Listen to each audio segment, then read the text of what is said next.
When humanity first met the Vorthar Empire, the galaxy held its breath.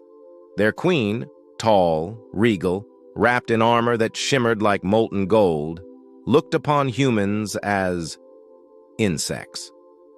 Soft, she called them. Primitive, unworthy.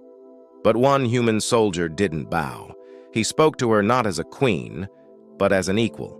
And somehow, that changed everything. Years later, whispers spread across the stars. The Vorthar queen had a child, and its heartbeat sounded human.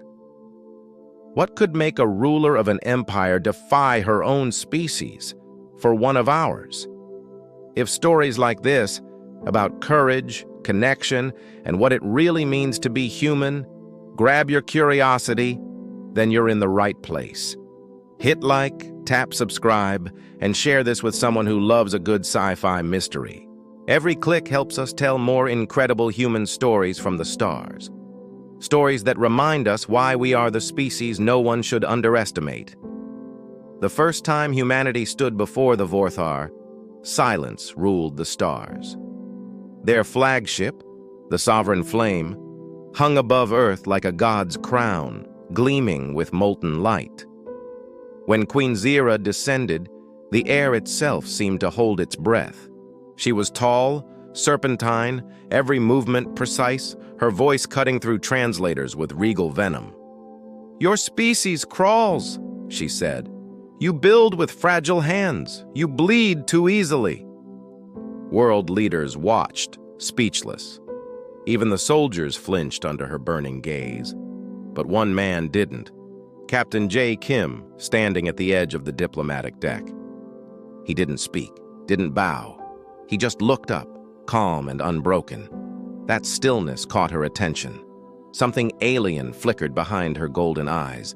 Curiosity, maybe, or insult. "Human," she hissed. "Do you not fear your betters?" Jay's reply was quiet, but it echoed. "Respect isn't fear, Your Majesty. It's earned."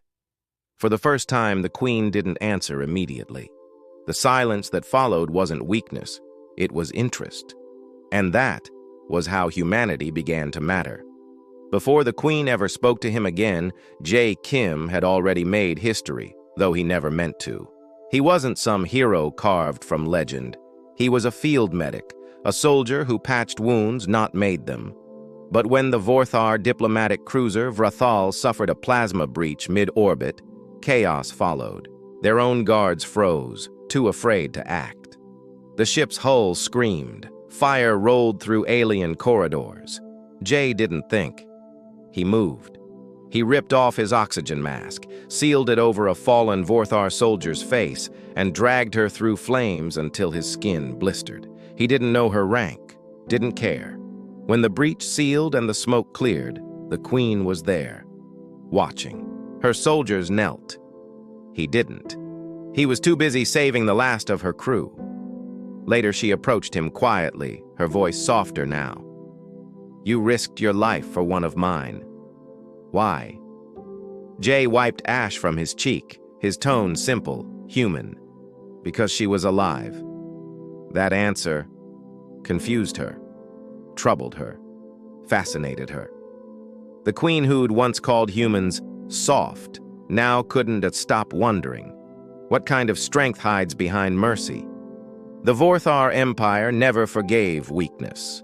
Emotions were seen as fractures, dangerous, contagious. Yet Queen Zira found herself haunted by a single human's words.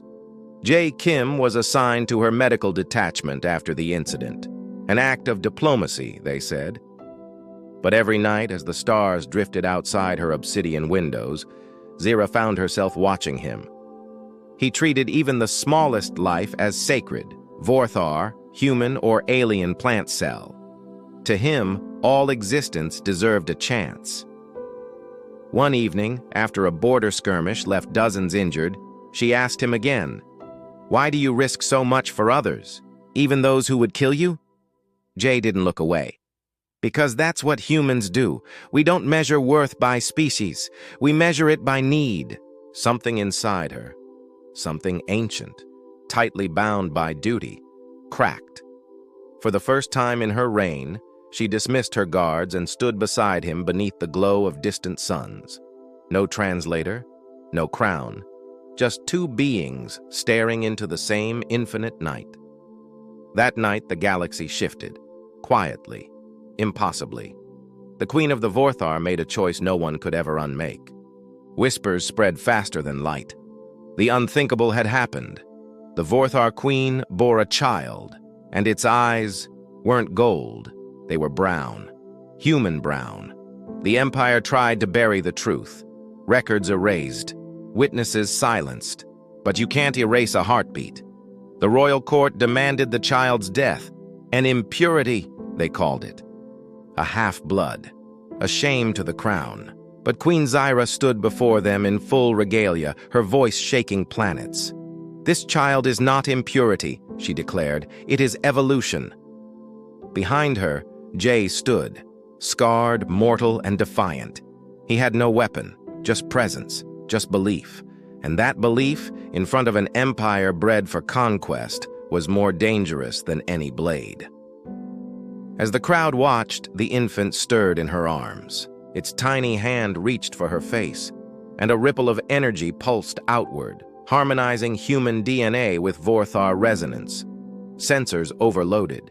Reality itself seemed to hum. The child had power neither species could explain, a living symbol that unity wasn't weakness. It was strength multiplied. That moment didn't just change politics. It changed biology, destiny, everything. War followed. Empires don't forgive change. The Vorthar elite rebelled. Fleets turned on their queen, and fire swallowed the stars. Yet through it all, humanity stood beside her, not as servants, not as subjects, but as equals. The child, named Ira, grew fast, too fast. Her presence warped energy fields, calmed storms, and silenced weapons that came near her. She didn't speak much, but when she did, her first word wasn't mother or father. It was peace. The last battle came over Titan's orbit. The Vorthar armada cornered the Queen's ship. Jae and Zyra fought side by side, flesh and scale, human and alien, until the heavens burned white. When all seemed lost, Ira reached out her hand. The entire fleet froze, engines dying as light flooded through every hull. No one fired again. Centuries later, historians would call it the Turning. The day an empire bowed not to conquest, but compassion. And humanity? They weren't called soft anymore. They were called the species that made a god bleed and taught her how to love. Across the stars, one truth echoed.